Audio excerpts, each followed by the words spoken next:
Pinagpapaliwanag ng Toll Regulatory Board ang pamunuan ng North Luzon Expressway kaugnay sa matinding pagbaha sa NLEX na naging sanhi ng ilang oras na pagka-stranded ng mga motorista. Ang sabi po ng NLEX, may mga ginagawa rin silang hakbang para maiwasan itong maulit. Nakatutok si Darlene Kai.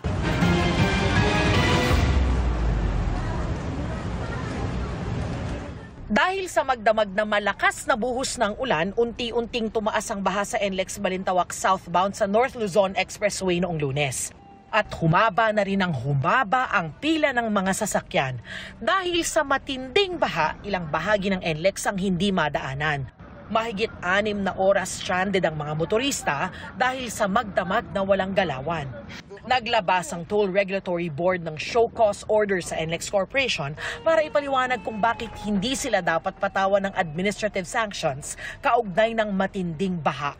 Sabi ng TRB, Mayo pa lang daw ay nagpaalala na sila sa toll operators na maghanda para sa tag-ulan.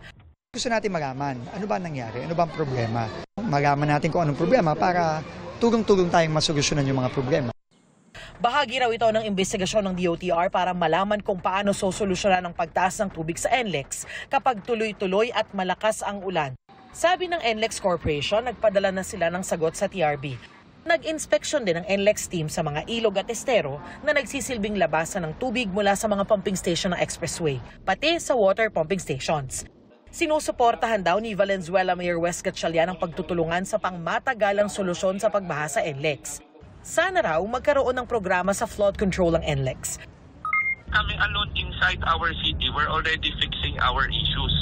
So what more sa kanila, di ba, na binabato na lang yung problema sa LGU. They have more expertise, they're bigger company with more resources. So I expect more from them. Para sa GMA Integrated News, Darlene Kai, nakatutok 24 oras.